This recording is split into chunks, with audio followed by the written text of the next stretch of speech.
Conquer English grammar. Mastering the passive voice in past perfect tense.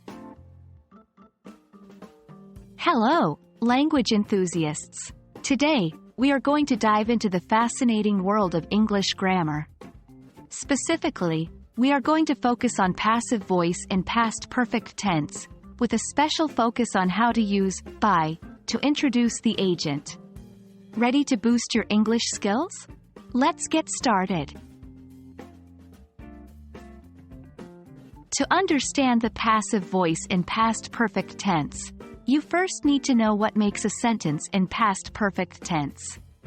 Typically, these sentences involve an action that was completed before another action or time in the past. This action is expressed using the auxiliary verb, had, and the past participle of the main verb. For example, active voice, he had written a novel.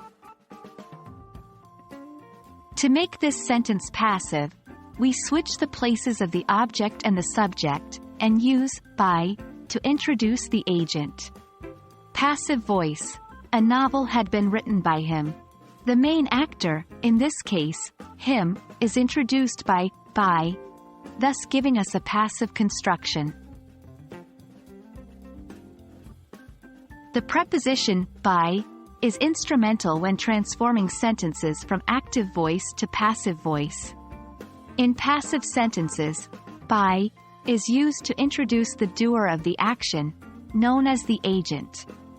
For example, active voice, the dog had buried the bone. Passive voice, the bone had been buried by the dog.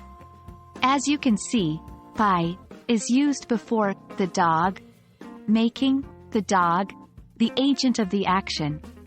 Remember, it's okay to omit the agent in passive sentences when the agent is not important or is understood from context. Let's practice turning active sentences into passive ones using by to introduce the agent. Active voice, Sarah had finished the project. Passive voice, the project had been finished by Sarah. Active voice, the gardener had watered the plants. Passive voice, the plants had been watered by the gardener.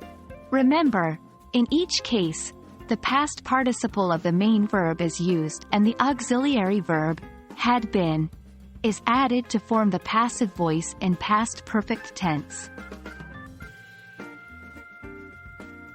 And there you have it, folks. You've now learned how to use the passive voice in the past perfect tense and how to use by to introduce the agent. This is a significant step towards mastering English grammar. Keep practicing, and soon you'll find using these constructions to be second nature. Remember, fluency in any language comes with time and practice. So, don't rush it, take your time, and enjoy the journey of learning. Happy studying, and see you in our next video.